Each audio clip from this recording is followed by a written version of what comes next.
दोस्तों, बायोग्राम चैनल पे आपका एक बार और फिर से स्वागत है।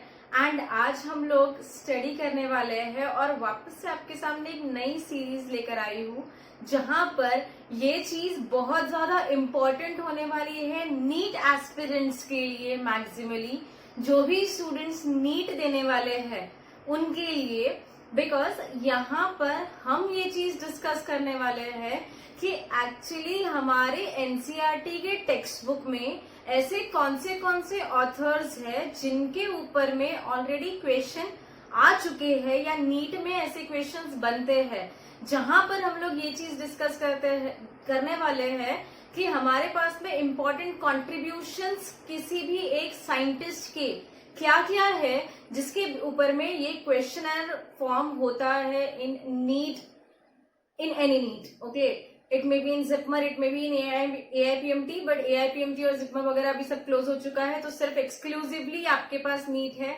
और इस नीट वाले सेक्शन में हम लोग ये सारी चीजें स्टडी करेंगे। तो चलिए विदाउट वेस्टिंग आवर टाइम सबसे पहले बात करते हैं पहले साइंटिस्ट की, और ये जो साइंटिस्ट है ये यूनिट 1 को बहुत ज्यादा बिलोंग करते हैं, जिसका नाम है Karl Linnaeus. Okay, Carolus Linnaeus इनका फुल नेम है। इन्होंने टू किंगडम सिस्टम क्लासिफिकेशन दिया हुआ है। टू किंगडम सिस्टम क्लासिफिकेशन मतलब जहां पर इन्होंने क्लासिफाई किया था ऑर्गेनिज्म को into plantae and animalia, that is the organism which carry blood cells, that is red blood cells, और the organism which do not carry their blood. So ये आ जाते हैं टू किंगडम सिस्टम में। Then इसके बाद में इन्होंने एक्सप्लेन किया था binomial nomenclature system. Binomial nomenclature system में ये बताया गया था कि कोई भी एक ऑर्गेनिज्म दो नेम के साथ ही क्लासिफाई होना चाहिए। रीजन वाइज बहुत ज्यादा टाइम पे ऐसा होता है कि रीजन वाइज नाम चेंज होते जाते हैं किसी भी एक ऑर्गेनिज्म के।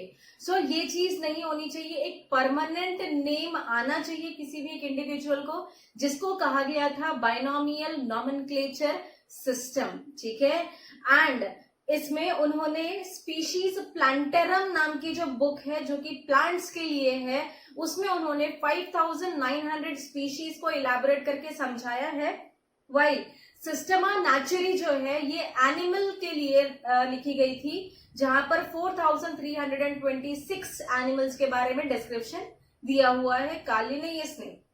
नेक्स्ट, लिनेयन हायरार्की क्या होता है? सो लिनेयन हायरार्की जो है ये कहीं ना कहीं पर टैक्सोनॉमिक हायरार्की है, जहां पर ऑर्गेनिज्म को टैक्सोनॉमिकल बेसिस पे हम लोगों ने क्लासिफाई किया है, that is kingdom, division, class, order, family, genus, species. ठीक है, एंड देन उसके बाद में मॉर्फोलॉजिकल कंसेप्ट ऑफ स्पीशीज जो है ये भी लिनेयस ने दी हुई है। नाउ नेक्स्ट साइंटिस्ट की बात करते हैं, दैट इज अर्नस्ट मेयर। अगर आप अर्नस्ट मेयर के बारे में जाएंगे तो जैसे ही आप टेक्स्ट बुक खोलते हैं एनसीईआरटी का, वैसे ही आपका इंट्रोडक्टरी पेज जो है उसमें लेफ्ट हैंड साइड पे आपको देखने के लिए मिलेगा अर्नस्ट मेयर का एक फोटो है।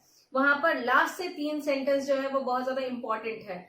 Ernst Mayr is also called as triple crown of biology, जहां पर उन्होंने Balzan prize, international prize as well as Crafoord prize हासिल किया हुआ है।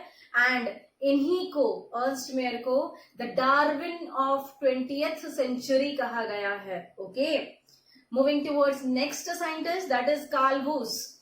कार्ल वूस ने एक्सप्लेन किया है बहुत इंपॉर्टेंट कंसेप्ट जो कि है 3 domains of life. 3 domains of life क्या कहता है? जहां पर कोई भी एक ऑर्गेनिज्म 3 हिस्सों में क्लासिफाई किया जाता है, वेदर इट इज आर्कीबैक्टीरिया जो कि बहुत ज्यादा प्रिमिटिव टाइप के हैं, एंड उसके साथ साथ प्रोकैरिया है। प्रोकैरिया को बैक्टीरिया भी कुछ बुक्स में लिखा गया है।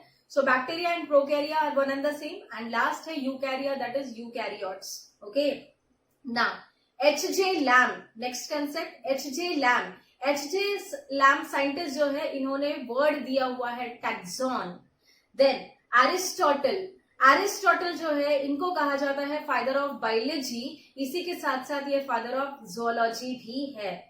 Then Theophrastus is also called as father of botany. इनके ऊपर में क्वेश्चन बन चुके हैं और आते हैं। Then Stephen Hales को फादर ऑफ प्लांट फिजियोलॉजी कहा जाता है। जब हम प्लांट किंगडम के बारे में स्टडी करते हैं तो यहाँ पे इनका नाम आता है, that is Stephen Hales, father of plant physiology. Then Micheli is also called as father of mycology, जहां पे बायोलॉजिकल क्लासिफिकेशन में आप फंजाई को स्टडी करने वाले हैं। Mycology, myco means fungi and logy means to study. Okay, so mycology word जो है या इनके जो फादर है या जो इनके पिताजी है वो कहलाते हैं माइकेली। ठीक है, नाउ मूविंग टूवर्ड्स, ये तो ओवरऑल माइकोलॉजी के थे माइकेली, वाइल इंडियन माइकोलॉजी के एक अलग से है। ठीक है, तो इंडियन माइकोलॉजी के जो है उनका नाम है E.J. बटलर। E.J. बटलर जो है ये फादर ऑफ इंडियन माइकोलॉजी कहे जाते हैं। Then term classification, okay, classification term किसने दिया हुआ है, तो इनका नाम है A.P. कैंडोली। ठीक है, इन्होंने दिया हुआ है। Then Lederberg and Tatum, Lederberg and Tatum ये दो साइंटिस्ट है जिन्होंने कॉन्जुगेशन वर्ड जो है इसको एक्सप्लेन किया हुआ है। What is conjugation? कॉन्जुगेशन मतलब होता है जो कि सेक्सुअल रिप्रोडक्शन को लीड करता है इन बैक्टीरियाज। एक बैक्टीरिया दूसरे बैक्टीरिया के साथ में सेक्स पिलाई के साथ में ज्वाइन होता है एंड जेनेटिक मटेरियल का मूवमेंट होता है from one cell to another cell. So this is called as conjugation. Next move करते हैं हम लोग फ्रेडरिक ग्रिफिथ की तरफ में। ग्रिफिथ एक्सपेरिमेंट जो आपने स्टडी किया होगा, जहां पर ट्रांसफॉर्मेशन को समझाया गया है। ट्रांसफॉर्मेशन क्या है? ग्रिफिथ एक्सपेरिमेंट है जहां पर कोई भी एक जेनेटिक मटेरियल ही है जो अपने आप को ट्रांसफॉर्म करता है from one generation to another generation, जहां पे डिप्लोकोकस निमोनी को यूज किया गया है। डिप्लोकोकस निमोनी में R स्ट्रेन और S स्ट्रेन है जो कि अपने आप को मॉडिफाई कर गए थे और इन्हीं को ट्रांसफॉर्मेशन कह दिया था, इन्हीं को ट्रांसफॉर्मेशन कह दिया गया था ग्रिफिथ ने। Okay, then moving towards next scientist that is Zinder and Lederberg. Zinder और लेडरबर्ग ने एक्सप्लेनेशन दिया है ट्रांसडक्शन के लिए। Okay, transduction that is transfer of bacterial DNA with the help of bacteriophage और वायरस। ओके, सो ये explanation जो है कि कोई भी एक ऑर्गेनिज्म जब जेनेटिक इंफॉर्मेशन ट्रांसफर करता है इन अ बैक्टीरियोफेज तो वो कहलाता है ट्रांसडक्शन, जिसको एक्सप्लेन किया गया था जिंडर एंड लेडरबर्ग ने। देन पास्चर की बारी आती है। पास्चर ने नाम जो है वायरस ये आइडेंटिफाई करके बताया था एंड इन्होंने ये चीज कहा था कि वेनम या पॉइजनस फ्लूइड जो होता है ये वायरस का मतलब होता है, जो कि पास्चर ने समझाया था।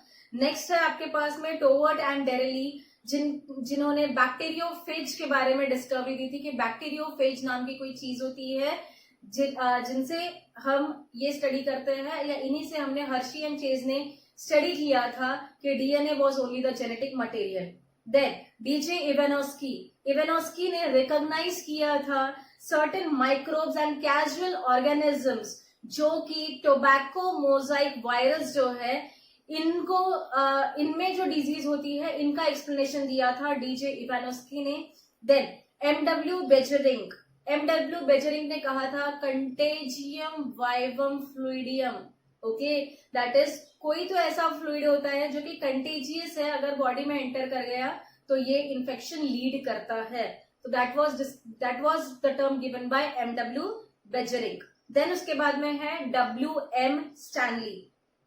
WM स्टैनली ने वायरस को क्रिस्टलाइज फॉर्म में एक्सट्रैक्ट किया था। ओके, देन उसके बाद में है टीओ डाइनर ने वायरियोइड्स को डिस्कवर किया था एंड वायरियोइड्स जो होते हैं वो वायरसेस से भी छोटे होते हैं, ये है वायरियोइड्स। देन उसके बाद में जूलियन हक्सली ने वर्ड दिया हुआ था systematics. Okay, systematic word was given by Julian Huxley. Then आते हैं एंगलर एंड प्रैंटल ने फाइलोजेनेटिक क्लासिफिकेशन सिस्टम जो है ये दिया गया था। ठीक है, ये दिया था एंगलर एंड प्लांटल ने। और फाइलोजेनेटिक रिलेशनशिप का मतलब क्या होता है? जहां पर हम लोग इवोल्यूशनरी रिलेशनशिप कहते हैं, कोई भी एक ऑर्गेनिज्म और दूसरे ऑर्गेनिज्म के बीच में जो इवोल्यूशनरी रिलेशनशिप होता है उसको स्टडी किया जाता है। देन उसके बाद में आ जाते हैं आपके पास RH विटेकर, जिसको आप बहुत अच्छे तरीके से जानते हैं, that is 5 kingdom system classification जो है इन्होंने ही दिया हुआ था और इन्होंने ऑर्गेनिज्म को क्लासिफाई किया था into Monera, protista, fungi, Plantae and animalia, जहां पर इस किंगडम में वायरसेस को जगह नहीं मिली थी। देन उसके बाद में आते हैं हेकल। ओके, हेकल इन्होंने 3 किंगडम सिस्टम दिया हुआ है। देन कोपलैंड जो है इन्होंने 4 किंगडम क्लासिफिकेशन सिस्टम दिया हुआ है। क्रिस्टियन ग्राम, ओके, क्रिस्टियन ग्राम इनका बहुत बड़ा नाम है ग्राम स्टेनिंग के लिए।